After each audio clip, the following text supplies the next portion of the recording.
বিশ্বনবী সাহাবাদেরকে জান্নাতের পাগল বানিয়েছেন।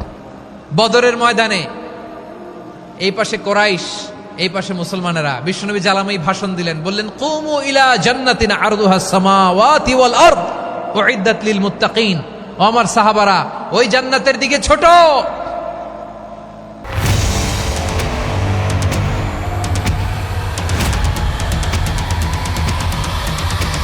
যে জান্নাত আকাশ জমিন বিস্তৃত। তোমরা দেখতে পাচ্ছ এটা বদরের ময়দান না, এটা আল্লাহর জান্নাত। আওয়াজ করে পড়েন আল্লাহু আকবার। বিশ্বনবী বললেন ছোট ওই জান্নাতের দিকে, যে জান্নাতের বিস্তৃতি আকাশ জমিন বিস্তৃত। বিশ্বনবীর এই কথা শোনার পরে এক আনসারী সাহাবী সাইয়েদনা উমাইর ইবনুল হুমাম রাদিয়াল্লাহু তাআলা আনহু খেজুর খাচ্ছিলেন। তিনি বিশ্বনবীর দিকে তাকিয়ে কথা শুনছেন আর খেজুর খাচ্ছেন। যখন বিশ্বনবী বললেন জান্নাতের দিকে ছোট, যে জান্নাত আকাশ জমিন বিস্তৃত, বিশ্বনবীর কথা শোনা মাত্র সাইয়েদনা উমাইর ইবনুল হুমাম বললেন বাহ বাহ। কি বললেন? বাহ বাহ মানে চমৎকার, মাশাআল্লাহ চমৎকার। আমরা ইদানিং কালে চমৎকার কিছু দেখলে ইংরেজিতে বলে ফেলি না ওয়াও ওয়াও, বাহ বাহ মাশাআল্লাহ। বিশ্বনবী বললেন মা ইয়াহমিলুকা আলা কওলিকা বাহ বাহ ইয়া উমাইর। ও উমাইর, আমার এই কথা শুনে তুমি কেন বললা বাহ বাহ, চমৎকার চমৎকার কেন বললা?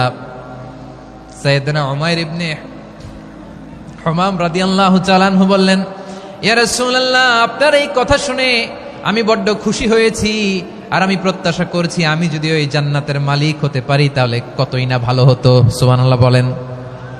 বিশ্বনবী বললেন ছোট ওই জান্নাতের দিকে, যে জান্নাত আকাশ জমিন বিস্তৃত।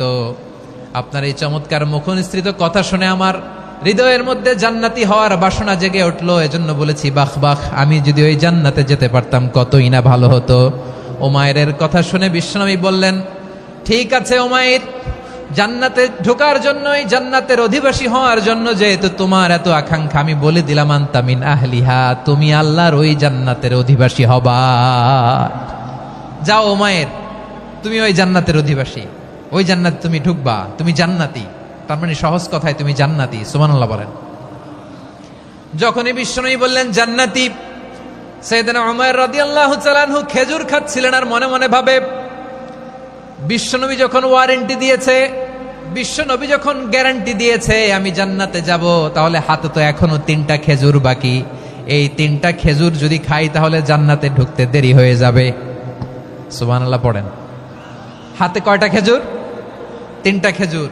বিশ্বনবী বললেন উমাইর আনতা মিন আহলিহা, তুমি ওই জান্নাতের অধিবাসী, তুমি জান্নাতি। উমাইর চিন্তা করলেন আমি জান্নাতি, নবীর মুখ দিয়ে যখন বেরোইছে ওই জান্নাতে তো আমার ঢুকতেই হবে, কিন্তু হাতে 3টা খেজুর খেয়ে যদি জিহাদের ময়দানে যাই তাহলে জান্নাতে যেতে তো দেরি হয়ে যাবে। এই চিন্তা আসা মাত্রই খেজুর 3টাকে তিনি ছুঁড়ে মারলেন, তলোয়ার বের করে আল্লাহু আকবার বলে বদরের ময়দানে ঝাঁপিয়ে পড়লেন। আল্লাহর শত্রুদেরকে কচু কাটা করে এক পর্যায়ে শাহাদাতের সুধা পেয়ে নিজেও জান্নাতি হয়ে গেলেন। পড়েন সুবহানাল্লাহ। আমরা দুনিয়ার বুকে আমরা হয়েছি দুনিয়ার পাগল, ক্ষমতার পাগল, সম্পদের পাগল, খ্যাতির পাগল। বিশ্বনবী তার সাহাবাদেরকে বানিয়েছিলেন জান্নাতের পাগল। পড়েন সুবহানাল্লাহ। ওই জান্নাতে আমরা যেতে চাই কি চাই না? একা না সবাই মিলে? একা না সবাই? জান্নাতে একা আমি যাব না তো ভাই, তোমাকেও জান্নাতে দলে নিতে চাই। সবাই বলেন জান্নাতে একা আমি যাব না তো ভাই, তোমাকেও জান্নাতে দলে নিতে চাই। পড়েন আমিন। সিলেটের এই ঐতিহাসিক এমসি কলেজ ময়দানে আজ রাতে এই চমৎকার রজনীতে আমরা যেমনি একত্রিত হলাম, আল্লাহর জান্নাতুল ফেরদাউসের জন্য আমরা একত্রিত হতে পারি। আল্লাহ তুমি কবুল করো। সবাই আওয়াজ করে পড়েন আমিন। তাহলে চিন্তা করেন কিভাবে বিশ্বনবী জান্নাতকে চিত্রায়িত করেছেন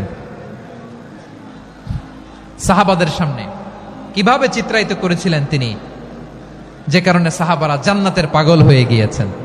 আমরা যদি দেখি the way the prophet Muhammad portrait জান্নাত, কিভাবে তিনি পোর্ট্রে করেছেন জান্নাতের যে সৌন্দর্য, কিভাবে তিনি সাহাবাদের সামনে তুলে ধরেছেন। বিশ্বনবী আল্লাহর কোরআন থেকে আমাদেরকে জানান আল্লাহর জান্নাতের সুসংবাদ দানকারী করে যে আল্লাহ আমাকে পাঠালেন। তোমরা কি জানো আল্লাহর জান্নাত কত সুন্দর?